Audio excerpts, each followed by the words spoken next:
हूँ एक विशेष मुद्दे पर, क्योंकि हमें जीवन जीने के लिए और जीविका के लिए बहुत कुछ इम्पोर्टेंट है, जैसे पानी, जल, बहुत सारी चीजें, बहुत सारी सुविधाएं हमें आवश्यकता है, जरूरत है। इसे सांस लेने के लिए हमें ऑक्सीजन की आवश्यकता पड़ती है।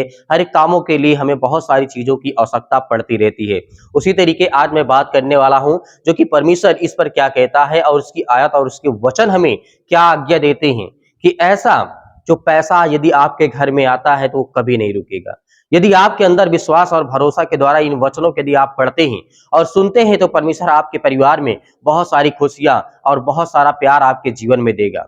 क्योंकि आज हम जानते हैं जीविका जीने के लिए हमारे पास कई साधन हैं, लेकिन उसमें एक महत्वपूर्ण हमारे जीवन में सबसे बड़ा जो कि एक रोल अदा करता है वो पैसे का लेन देन। क्योंकि पैसा हम कोई खाता नहीं है, उससे एक लेन देन किया जाता है, एक चीज दे करके दूसरी चीज लिया जाता है।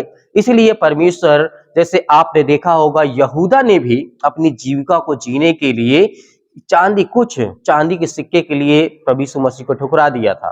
तो वो एक जीविका जो सांसारिक रूप से है, हमें आवश्यकता है और जरूरत है, लेकिन जो यहूदा ने किया था क्या वो सही था? इसी विषय में हम चर्चा करेंगे। यदि आपके घर में ऐसा पैसा आता है तो वो कभी नहीं रुकेगा, इस बात को याद रखिएगा। तो आइए चलते हैं पहले वचन की ओर, जो वचन में लिखा हुआ है, नीति वचन अध्याय 21 और वचन नंबर 5 में लिखा है। यहाँ पे परमेश्वर का वचन कहता है, यदि परिश्रम की योजना आपकी है तो वो लाभदायक है, आपको वो लाभ देगी। इसीलिए परमेश्वर का वचन कहता है, यह वैसे ही निश्चित है जैसे उतावली से दरिद्रता आती है। ये परमेश्वर का वचन कहता है। यदि आज आप परिश्रम करते हैं तो आपके जीवन में बहुत सारी आपको आशीष और बरकत मिलेगी, क्योंकि वो हमें फल देगा। यदि हम मेहनत करके काम को अच्छी तरीके से करना चाहें तो परमेश्वर हमें उसमें फल देगा। यदि हम उसी जगह पे चोरी करके कोई पैसा, धन, दौलत या किसी चीज को, सामग्री को इकट्ठा करने की कोशिश करते हैं तो उसका अंत आप जानते हैं कि बुरा ही होता है। तो आइए चलते हैं दूसरे वचन की ओर, और मैं आशा करता हूं कि इन वचनों को आप बहुत गहराई से और अच्छे से सोचेंगे, ताकि आने वाले समय में यदि कोई भी व्यक्ति ऐसा करता है तो उसके जीवन में आशीषें नहीं आएंगी, बरकतें नहीं आएंगी, और उसके घर में धन और शोहरत और नाम नहीं होगा। आने वाले समय में ऐसे बहुत सारे उदाहरण हैं जो लोग गलत काम किए उसका गलत ही नतीजा निकलता है। दूसरे वचन की ओर चलें। इसी अध्याय के 6 में लिखा हुआ है, झूठ बोल बोलकर कमाई धन दौलत भाव की अधिष्ठित और वह घात फंदा बन जाता है या फिर बन जाती है। यदि हम किसी चीज को झूठ बोल बोल करके कमाते हैं, चाहे वो पैसा ही नहीं, कोई भी चीज हो, या झूठी शोहरत हो, इज्जत हो, पैसा हो, धन दौलत, खेती बाड़ी या अदरवाइज बहुत कुछ हो सकता है आपकी नजर में, आपकी सोच में, तो ये परमेश्वर का वचन कहता है मेरे भाइयों। क्योंकि परमेश्वर का वचन हमें यही सिखाता है कि आपको झूठ बोल करके किसी तरीके की संपत्ति को अपने पास नहीं रखना है। क्योंकि यदि आप ऐसा करेंगे, उसी यहूदा की तरीके, जिस तरीके चंद सिक्कों के लिए, चांदी के सिक्के जो कि लिए थे, क्या उसका जीवन में सफल रहा? नहीं रहा, मारा गया, खुद अपने आप को खत्म कर लिया। तो ऐसा जीवन जीने से कोई मतलब नहीं है कि परमेश्वर का जो वचन कहता है वो हमें देखना चाहिए। ऐसी दौलत, ऐसी शोहरत, ऐसा नाम आपके लिए जरूरी नहीं है, अन्यथा ना आपके बच्चों के लिए, ना आपके परिवार के लिए। तो परमेश्वर का वचन कहता है मेरे प्रियो, जो कि 7 में लिखा है, 21 के 7 में लिखा हुआ है, दुष्ट की हिंसा उन्हें खींच ले डूबेगी, क्योंकि वे उचित कर्म नहीं करना चाहते हैं। आज दुष्ट की जो मनसा होती है, उन्हें खुद वो खींच करके ले जाएगी उस स्थान पे। बहुत सारे उदाहरण ऐसे हैं जो कि बाइबल में हमें देखने को मिलते हैं। यदि हमारी मनसा ऐसी है दुष्ट की हिंसा करना, तो हमारी मौत को वो खुद खींच करके ले जाएगी, और इसका परिणाम हमें दुष्ट के रूप में ही मिलता है। क्योंकि परमेश्वर का वचन कहता है, क्योंकि हम उचित कार्य को नहीं करना चाहते, उचित काम का मतलब यह है कि हमें उस काम में जो परमेश्वर ने हमें दिया है उसमें मेहनत करना है। अच्छी तरीके से मेहनत करके हम परमेश्वर के वचनों को आगे बढ़ा करके अपने जीवन में उस वचन को लागू करके, ताकि हम अपने जीवन को, अपने परिवार को, अपने बेटे और बेटियों को सही शिक्षा और सही ज्ञान और समाज में एक सही संदेश दे सकें, ताकि परमेश्वर भी हमसे प्रसन्न हो और परमेश्वर भी हमसे खुश हो। इसीलिए मेरे प्रियो, इन वचनों को हमें याद रखना कि परमेश्वर हमें क्या कहना चाहता है और क्या सिखाना चाहता है। इसी तरीके यदि आप ऐसा काम करते हैं तो आपके घर में तो बरकत आएगी ही नहीं, लेकिन आप अपने जीवन में बहुत हताश और निराश हो जाएंगे, परेशान हो जाएंगे, ये परमेश्वर का वचन कहता है।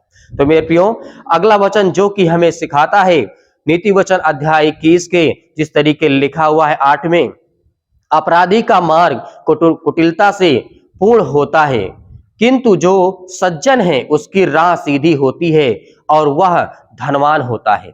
परमेश्वर का वचन क्या कहा यहाँ पे?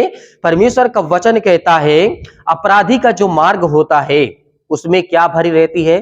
कुटिलता, बुराई, समस्याएं, दिक्कतें, दूसरे से जलन रखना, दूसरे व्यक्ति से लड़ाई झगड़ा, ईर्ष्या, ये सब चीजें उसके अंदर भरी रहती है, हमेशा के लिए भरी रहती है, क्योंकि वो पूर्ण होता है इन चीजों में। किंतु परमेश्वर का वचन कहता है जो सज्जन व्यक्ति है, जो अपने खरई से चलता है और खरे मन से परमेश्वर से प्रार्थना करता है, दुआ करता है और उसके वचन को पढ़ता है, तो परमेश्वर का वचन कहता है उसकी राह सीधी होती है। उसके रास्ते में कांटे तो आएंगे लेकिन कांटे चुभेंगे नहीं, उसके रास्ते में रुकावटें आएंगी लेकिन वो रुक नहीं सकता, क्योंकि परमेश्वर उसके साथ खड़ा रहता है। इसीलिए मेरे प्रियो, क्योंकि परमेश्वर का वचन कहता है वह व्यक्ति धनवान होता है, हर तरीके से वह धनवान होता है, क्योंकि परमेश्वर हमें यही संदेश देना चाहता है कि आपको अपने जीवन में कैसे बेहतरीन लाना है, अपने बच्चों के जीवन में कैसे बेहतर करना है, पढ़ाई के क्षेत्र में, लिखाई के क्षेत्र में कैसे उनको विकसित करना है, उनके माइंड सेटअप को कैसे करना है, ये परमेश्वर हमें सिखाता है इन वचनों के माध्यम से। इसीलिए परमेश्वर का वचन कहता है, जो कि 14 में लिखा हुआ है, यहाँ पे परमेश्वर का वचन कहता है गुप्त रूप से दिया गया उपहार क्रोध को शांत करता है, छिपा कर दी गई घूस भयंकर क्रोध शांत करती है। ये परमेश्वर का वचन कहता है। परमेश्वर का वचन कहता है गुप्त रूप से दिया गया उपहार क्रोध को शांत करता है। यदि परमेश्वर का वचन कहता है कोई छिप छिपा करके किसी व्यक्ति को घूस देता है, तो उसके जीवन में परमेश्वर का कहता है क्रोध रहेगी, क्योंकि किसी व्यक्ति से वो नहीं बता सकेगा कि मैं इसको घूस दिया हूं, इसको पैसा दिया हूं। यदि वो अगला व्यक्ति आपका काम नहीं करता है, तो परमेश्वर का वचन कहता है कि आपके अंदर क्रोध आएगा, आपके अंदर जलन आएगी, आपके अंदर ईर्ष्या आएगी। इसलिए क्योंकि आप दूसरे से बता भी नहीं सकते, आप उससे लड़ने के लिए, मारने के लिए उसको कुछ न कुछ आप ट्राई करते रहेंगे। जब आप एक सज्जन व्यक्ति के द्वारा आप किसी व्यक्ति को कोई कुछ देते हैं, तो वहां पे 2-4 लोग उपस्थित होते हैं कि जानते हैं कि हाँ इसने मदद और सहायता की है। तो इसलिए आप अपने जीवन को इसी तरीके बेहतर करना है, क्योंकि परमेश्वर आपके साथ खड़ा है, यीशु मसीह आपके साथ खड़ा है और परमेश्वर हमें यही रास्ता सिखाता है।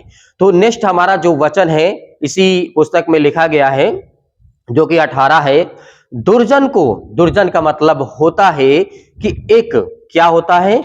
क्रोध है इंसान, जो कि दुर्जन को उन सभी बुरी बातों का फल भुगतना ही पड़ेगा जो सज्जन के विरुद्ध करते हैं।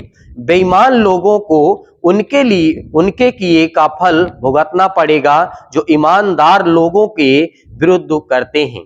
यहाँ पे परमेश्वर का वचन कहता है दुर्जन का मतलब होता है दुष्ट व्यक्ति, जो कि उनको हर एक बातों का भुगतना ही पड़ेगा। परमेश्वर जिस तरीके से आप देखते हैं कि परमेश्वर आपको संभालने वाला खुदा है, वो आपकी रक्षा और सुरक्षा, आपके बेटे और बेटियों की रक्षा करने वाला परमेश्वर है। इसीलिए परमेश्वर का वचन कहता है इन वचनों को हमें ऐसे ही नहीं पढ़ना है, हमें इस पे मंथन करना है, हमें इस पर सोचना और विचारना है कि आखिर परमेश्वर का वचन हमें कहना क्या चाहता है, हमें वो कौन सी आशीष और बरकत देना चाहता है, हमें किन रास्तों से वो बचाना चाहता है, क्योंकि परमेश्वर ये आपके लिए वचन दिया है, हम सभी के लिए परमेश्वर ने ये वचन हमें दिया है। यहाँ पे परमेश्वर नेक्स्ट वचन में हमें ये सिखाने की कोशिश करता है, जो कि नीति वचन अध्याय 21 के और 30 में लिखा हुआ है, यदि यहोवा ना चाहे तो ना ही कोई बुद्धि और ना ही कोई अंतर्दृष्टि, ना ही कोई योजना पूरी हो सकती है। यदि परमेश्वर ना चाहे तो आपके जीवन में कुछ पूरा नहीं हो सकता है। और यदि आप मेहनत करते हैं तो परमेश्वर आपके जीवन में बहुत सारी आशीष आपको बरकत देने वाला है। ये वचन परमेश्वर ने जो आज हमें दिया है सभी मसीह भाई बहनों के लिए पूरे संसार में, यदि इन वचनों को आप पढ़ते हैं, यदि एक भी कमी आपके अंदर नजर आती है तो आप उसे दूर करें, क्योंकि परमेश्वर आपसे तभी प्रेम करेगा जब आप परमेश्वर के वचन से प्रेम रखेंगे। क्योंकि परमेश्वर का वचन कहता है जो परिश्रम करते हैं उनके लिए योजना है, उनके लिए फल है, क्योंकि परमेश्वर का वचन हमें यही सिखाता है। तो मेरे प्रियो, इस वचन में जो आपने सीखा और समझा और जानने की कोशिश की, वचन को यदि समझ में नहीं आया तो दोबारा इसको देखें, ताकि आपके जीवन में वो बातें छिप सके, आप जान सके और समझ सके। तो मेरे प्रिय भाई बहनों, परमेश्वर इन्हीं वचनों के द्वारा आपके परिवार को बहुत सारी आशीष दे। यीशु मसीह के नाम से पिता परमेश्वर, सभी को धन्यवाद।